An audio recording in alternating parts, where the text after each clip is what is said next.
Well, it's been about an hour, so it's time for the next step.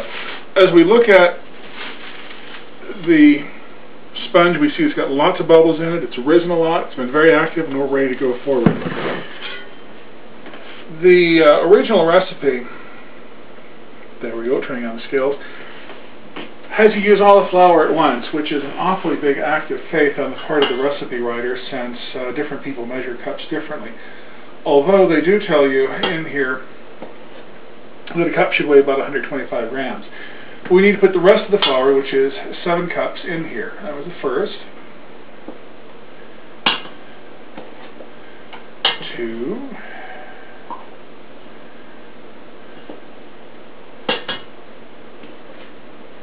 3.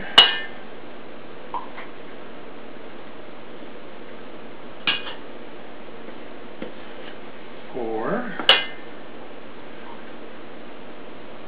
So this tape can also be used as a way of teaching children to count. 5.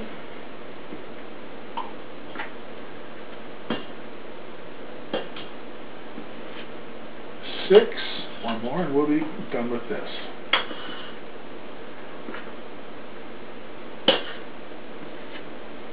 7. And we're checking the weight. This is 942 grams.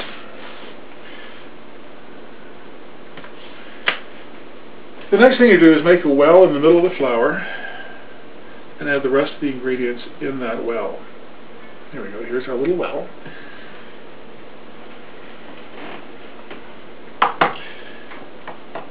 We'll turn the scales on. We need 1 cup of melted butter. I melted this while we were off camera. I like to put a paper towel and a weight on top of the container so there won't be a butter explosion in the microwave. Here's our butter. And I've got to zero the scales, so let's see. 116 grams, which is odd. Oh, okay. 216, there we go. Did a little bit of quick math there.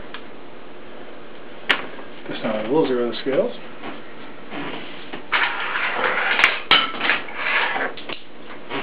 Oops. The next thing that's called for is a tablespoon of anise seed.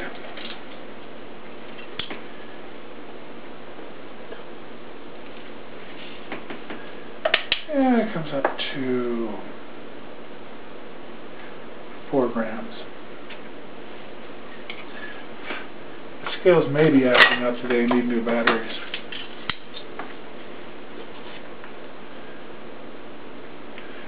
And a tablespoon of salt.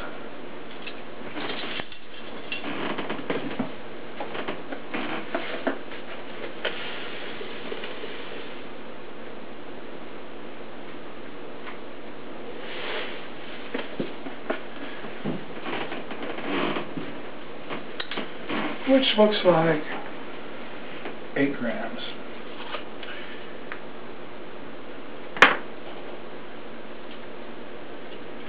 I measured the small ingredients on a small scale that's accurate to 1/10 of a gram when the batteries are working correctly. Next we need about 3/4 of a cup of sugar.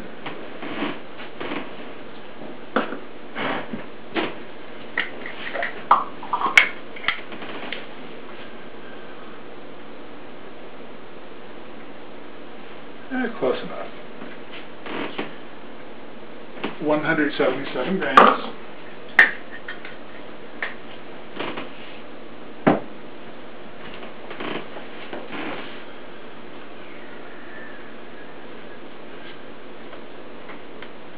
Next we need 5 whole eggs.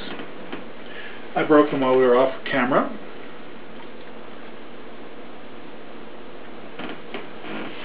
Oops.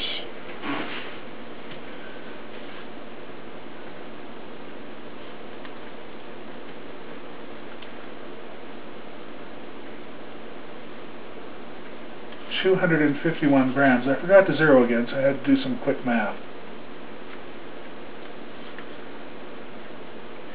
And that's about right. Most large eggs in this country, in the United States, are about 50 grams each. There I zeroed the scales now. And next there are 10 egg yolks.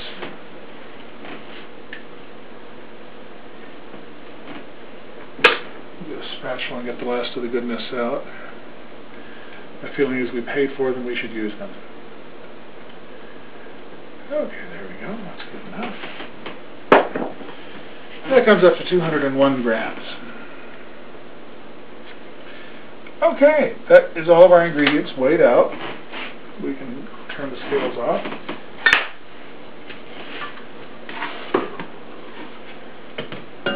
Move the scales and start stirring. Now,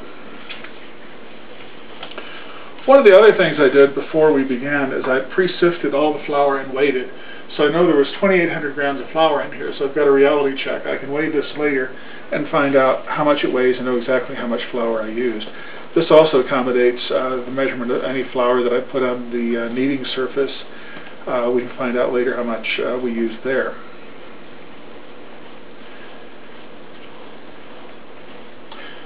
And we stir, we stir, we stir. This is going to be a thick, yellow, rich dough. It's going to be a very sweet dough. The anise is going to come through and be quite nice. While we were off camera, I was watching the Food Network and I realized I need to say wonderful a lot more. This is going to be so wonderful. I should come up with other phrases like maybe knock your socks off. Anyway, we want to stir this until it becomes too difficult to stir by hand.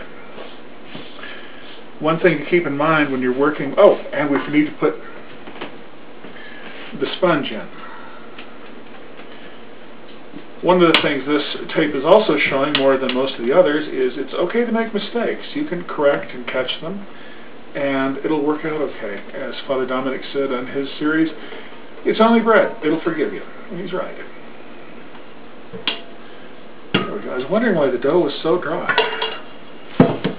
Now I know. It's easier to add more flour than to add more liquid. When you have a dough that's fairly well together, trying to add liquid can be difficult. Unfortunately, there's no real alternative here. So it's coming together.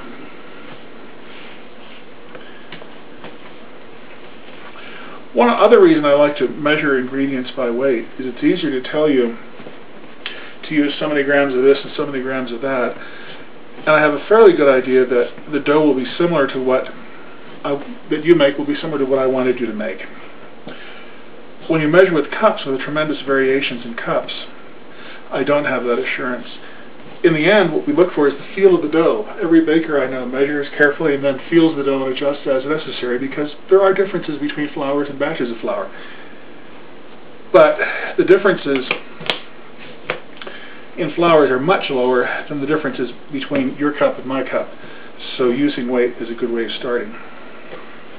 Okay, this is largely together, and I think we're ready to begin kneading.